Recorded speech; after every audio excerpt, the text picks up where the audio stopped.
तो आज हम क्या क्या जानेंगे? सबसे पहले हम पावर और सेफ्टी के बीच के नाजुक बैलेंस को समझेंगे। फिर हम आर्क वेल्डिंग और गैस कटिंग की सेफ्टी डिटेल्स में जाएंगे। और आखिर में हम उन खास औजारों पर नज़र डालेंगे जो एक वेल्डर को आम कारीगर से कलाकार बनाते हैं। तो शुरुआत करते हैं पहले सेक्शन से, शक्ति और सुरक्षा। ये दोनों चीज़ें ना हमेशा साथ साथ चलती हैं, खास करके तब जब पिघले हुए स्टील से काम हो रहा हो। सोच कर देखिए, एक इंसान के हाथ में ऐसी ताकत है जो मजबूत से मजबूत धातु को भी मोम की तरह पिघला दे। कमाल की बात है ना? लेकिन यही ताकत अगर एक सेकंड के लिए भी कंट्रोल से बाहर हो जाए तो बहुत बड़ी तबाही हो सकती है। बस इसीलिए एक वेल्डर के लिए पहला और आखिरी सबक हमेशा सेफ्टी ही होता है। चलिए अब बात करते हैं आर्क वेल्डिंग की, खास तौर पर शील्डेड मेटल आर्क वेल्डिंग यानी SMAW की। इसे आप एक कंट्रोल किया हुआ बिजली का तूफान समझ सकते हैं।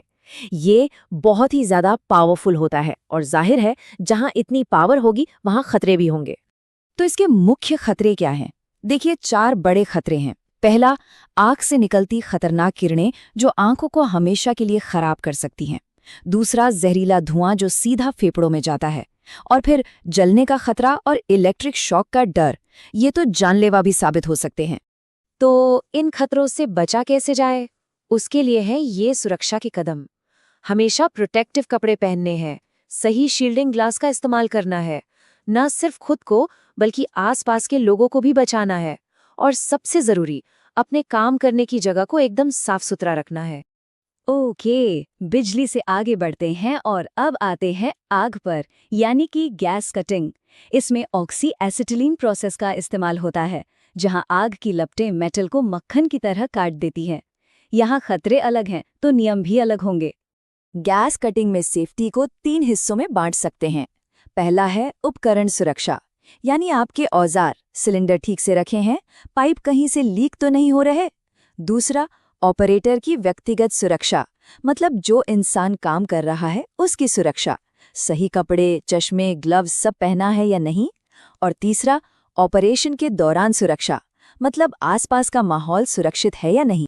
और एक नंबर है जिसे हमेशा याद रखना है, 3 मीटर। जी हाँ, काम करने वाली जगह से कम 3 मीटर के दायरे में कोई भी आग पकड़ने वाली चीज नहीं होनी चाहिए, बिल्कुल नहीं।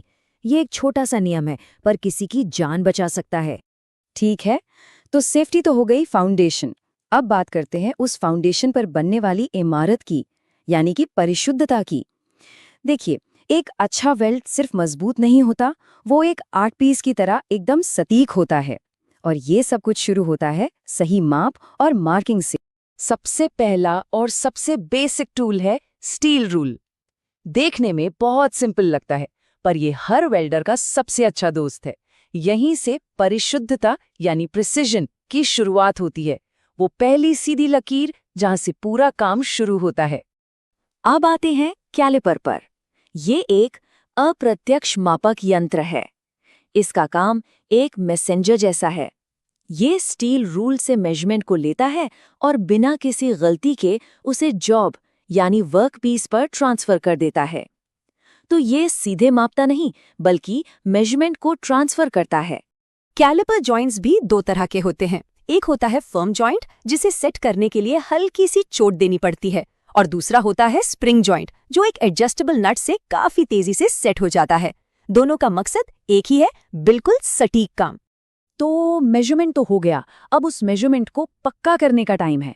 अगला स्टेप है सही मार्किंग, ताकि जो भी कटिंग या वेल्डिंग हो वो बिल्कुल सही जगह पर हो। और मार्किंग के लिए इस्तेमाल होता है स्क्राइबर। इसे मेटल की दुनिया की पेंसिल समझ लीजिए, लेकिन इसकी खास बात यह है कि ये कोई ऐसी वैसी पेंसिल नहीं है जिसे मिटाया जा सके। ये एक पक्की लकीर खींचता है, एक ऐसी गाइडलाइन जो कभी धोखा नहीं देती। अगर स्क्राइबर पेंसिल है तो डिवाइडर ज्योमेट्री बॉक्स का कंपास है। इसका काम है सर्कल्स यानी वृत्त और आर्क्स यानी चाप बनाना। इसके अलावा ये दूरियों को ट्रांसफर करने के भी काम आता है। बेसिकली ये ज्योमेट्री को मेटल पर जिंदा कर देता है। अब देखिए, स्क्राइबर से बनाई गई लाइनें काम के दौरान मिट सकती हैं या हल्की पड़ सकती हैं। इसीलिए इस्तेमाल होता है मार्किंग पंच। ये उन लाइनों को परमानेंट बना देता है। कैसे? छोटे छोटे निशान बनाकर। इसके 2 टाइप हैं, प्रिक पंच और सेंटर पंच। प्रिक पंच हल्की गाइडलाइंस के लिए होता है और सेंटर पंच ड्रिलिंग से पहले गहरा निशान बनाने के लिए, ताकि ड्रिल बिट फिसले नहीं। और आखिर में आते हैं हैमर पर, यानी हथौड़ा। ये सिर्फ तोड़फोड़ के लिए नहीं है। एक फिटिंग और वेल्डिंग शॉप में ये आकार देने, चीजों को फिट करने, यानी एक बहुत ही जरूरी स्ट्राइकिंग टूल है। एक वेल्डर के हाथ में ये ताकत और सटीकता दोनों का प्रतीक है। तो इस मुश्किल का हल है मैलेट। ये ऐसा हथियार है जो चोट तो करता है, पर प्यार से। देखिए, स्टील का हथौड़ा तो निशान छोड़ ही देगा, लेकिन मैलेट, जो कि लकड़ी, रबर या ऐसी ही किसी नरम चीज से बना होता है, वो काम की सतह पर कोई डेंट या निशान नहीं छोड़ता। तो मकसद पूरा हो जाता है और हमारा वर्कपीस भी सेफ रहता है। और हाँ, मैलेट भी अलग अलग साइज में आते हैं। सीधा सा नियम है, जितना नाजुक काम उतना छोटा मैलेट, और जितना भारी काम उतना बड़ा मैलेट। तो काम के हिसाब से सही साइज चुनना बहुत ही जरूरी है। तो हम सबसे जरूरी काम से कटिंग, और इसके लिए हमारे पास है हैक्सो। अब मान लीजिए मेटल का एक पीस काटना है, तो पहला औजार जो हाथ में आएगा वो है हैक्सो। ये बस एक कटिंग टूल नहीं है, ये किसी भी प्रोजेक्ट का वो पहला स्टेप है जिसके बिना गाड़ी आगे बढ़ ही नहीं सकती। अब हैक्सो का जो फ्रेम होता है वो भी कई तरह का होता है, लेकिन सबसे ज्यादा चलता है एडजस्टेबल ट्यूबुलर फ्रेम। क्यों? अरे भाई, सीधा सा हिसाब है। इसमें आप अलग अलग साइज के ब्लेड लगा सकते हैं, और इसकी पकड़ मतलब ग्रिप इतनी शानदार होती है कि कटिंग करते समय पूरा कंट्रोल हाथ में रहता है। और बात सिर्फ फ्रेम की नहीं है, ब्लेड भी अलग अलग होते हैं। एक होता है ऑल हार्ड ब्लेड, ये एकदम सीधा कड़क कट लगाता है, और दूसरा है फ्लेक्सिबल ब्लेड, जैसा नाम वैसा काम। इससे आप कर्व्स में यानी घुमावदार कटिंग भी कर सकते हैं।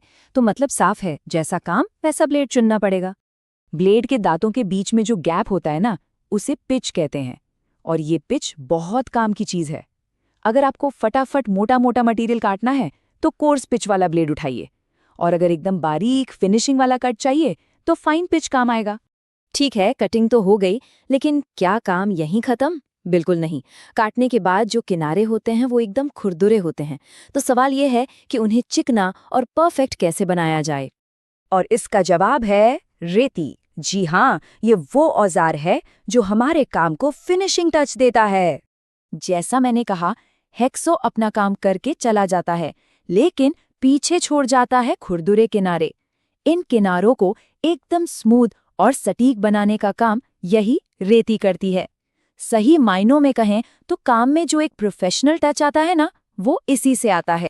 अब जरा रेती को गौर से देखिए। इसके हर एक हिस्से का एक खास नाम और काम है। जो हिस्सा हैंडल में जाता है उसे टैंक कहते हैं, और जिससे घिसाई होती है उसे फेस। इन सभी पार्ट्स को जानना इसलिए जरूरी है ताकि हम इसे सही तरह से और सुरक्षित तरीके से इस्तेमाल कर सकें। और हाँ, हर काम के लिए एक ही रेती नहीं चलती, इसके भी ग्रेड्स होते हैं।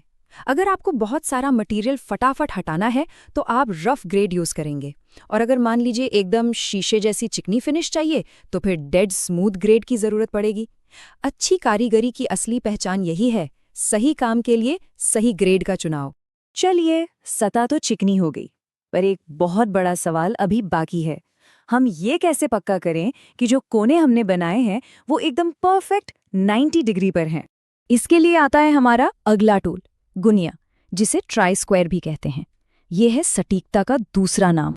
इस औजार का बस एक ही मकसद है, परफेक्शन। ये पक्का करता है कि आपके बनाए हुए कोने एकदम 90 डिग्री पर हों और किनारे बिल्कुल सीधे। एक्यूरेसी के मामले में इसका कोई जवाब नहीं। तो ये दो काम करता है। एक तो ये चेक करता है कि सब कुछ स्क्वायर यानी 90 डिग्री पर है या नहीं, और दूसरा ये आपको 90 डिग्री पर सीधी लाइनें खींचने में भी मदद करता है। मतलब चेकिंग और मार्किंग दोनों एक ही टूल से। अच्छा, कामों के दौरान हम अपने वर्कपीस को पकड़ेंगे कैसे?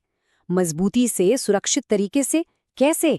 और यहीं पर तस्वीर में आता है हमारा पांचवा और आखिरी औजार, बेंच वाइस। ये वो चीज है जो हमारे काम को मजबूत पकड़ देती है।